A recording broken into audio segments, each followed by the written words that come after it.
off talking about the working range. So, yeah, 6.6 meters. Yeah. Do you know what it goes down to? 5.8.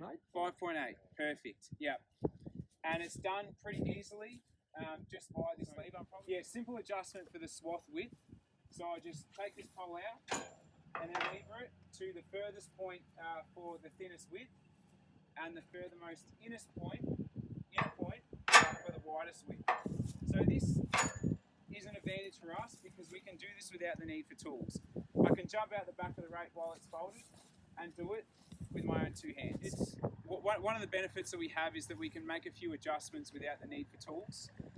So we can adjust the cam truck, which adjusts the angles of the tines pretty simply by pulling this pin out, moving this pole, this lever, and then moving the basket according to the specific spot that we want it.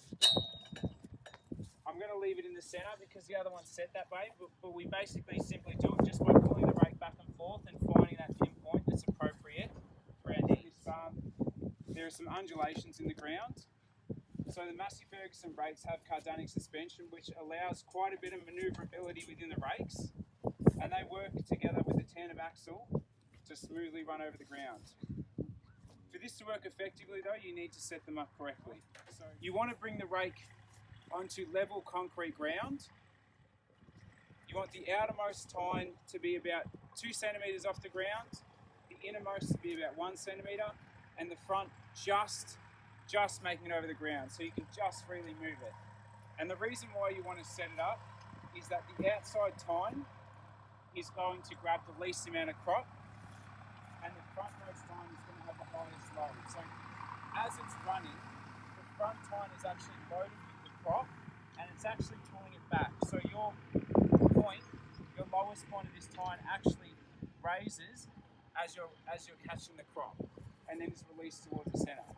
So when it's actually running, although the baskets are angled down and slightly inwards, when it's running, they actually run evenly across the surface of the ground. A couple of final ones. So does anyone know a couple of benefits of having this mounted to the outside rather than on the pole? You bust the inside one, you have to take them all off. Fantastic. That's probably the most popular one. It's a pain in the ass if you bust the innermost one and have to go take them off one by one. There are a couple of other advantages. Load on the tine. Sorry? Load on the tine if you get the foreign object. Load on the tine, yeah. So you get a much better degree of movement when the tine spring isn't loaded around the pole, because you've got a fixed diameter on the pole, so there's a point at which the tine spring can't contract anymore, but this one can actually be loaded quite far, and it's not restricted by the size of the pole when it's loaded separately. The last one is it catches a little bit less dirt and debris. After this, there's a few other things that I'll point out while Ben's operating in field, like the jet effect, where you see when he raises and lowers the baskets, the front tines lift off the ground first. That prevents the front tines kind of digging into the ground and allowing for less dirt and contamination going into the swath.